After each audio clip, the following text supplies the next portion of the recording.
Mama, Baba, Mama, Baba, Mama. بسم الله الرحمن الرحيم. السلام عليكم ورحمة الله وبركاته. halkan waxaan ku qabanayaa shir jaraa'id oo aan kaga hadlayo xaaladda uu ku sugan yahay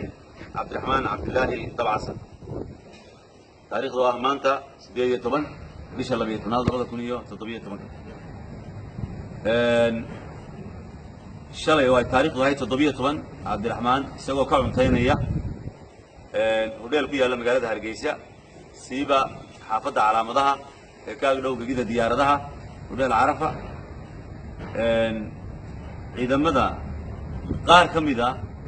ciidamada booliska ayaa ku xadgudbay cabdiraxmaan oo u geystay jirdil iyo dhaawacyo aynu aragnay isaga oo ka hadlaya oo barnaamij toosa kaga hadlaya dhibta soo gaadhay sidaa lagagama hadhin cabdiraxmaan ilaa xalay waa la raadinayey waa la baadi goobayey lama helin maanta oo ay taariikhdu ahayd 18 bisha 12 2017 cabdiraxmaan waxaa lagu soo weeraray goobtii uu deganaa hodheelkii uu deganaa ee ku yaallay magaalada Hargeysa albaabkaa lagu soo jebiyey sida ka muuqata barnaamijka tooskaa u galay goobjoogayaal halkaa joogay waxay noo warrameen cabdiraxmaan in dil xun loo geystay aad loo garaacay askari kasta oo soo gaadha inuu nabaraynayay waxaa halkaa ku sugnaa ciidamo badan saraakiil sarsare sida naloo sheegay oo booliska ka mid ah oo goobjoogayaal ahaa oo ay ahayd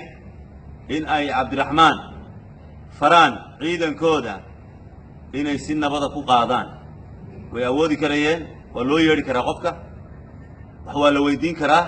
lama diidayo laakiin cabdiraxmaan waxaanu xaqiijinaynaa in 2 jeer la dilay hodheelkii uu ka cuntaynaya lagu dilay iyo hodheelkii uu hurday labadaa hodheel lagu dilay oo la garaacay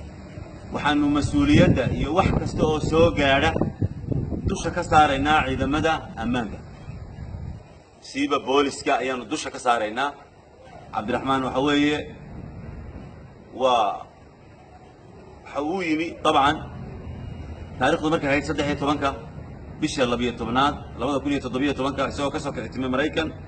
wuxuu u yimi ubadkiisa siduu u soo booqdo gaar ahaan inankiisa iyo inantiisa Yaxya iyo Maryam si nabadana waxa weeye uu ku joogay dalka waananu ka xunnahay runtii yani falka foosha xun loo geystay xadgudubka loo geystay runtii waxay ka mid tahay qayb ka mid tahay xadgudubyada muwaadiniinta loo geysto ciidamada ammaanku waxay ahayd marka ay muwaadinka qabanayaan in ay yani si degan ku qabtaan oo ay kaxeeyaan oo ay u yeedhaan oo nidaam la maro oo maxkamad la maro qof si fudud loo heli karayo laakiin jirdil iyo dhirbaaxo waxay noqotay caado waxaa ku maqan ciidanka bilayska garaacis ka daayo dad badan oo muwaadiniin oo reer Soomaaliland ay laayeen ayaa ku maqan marka waxay u noqotay muwaadinku dhiigiisa iyo dhirbaaxadiisu iyo garaaciisu wax fudud bay u noqotay falka ay sameeyeen lagu sameeyay cabdiraxmaan waa fal aad u foolxun waanu cambaaraynaynaa waanana ka xunnahay waxaananu dalbanaynaa in xorriyadiisa si degdega loo soo celiyo. Assalaamu calaykum waraxmatullaahi wabarakaatuh.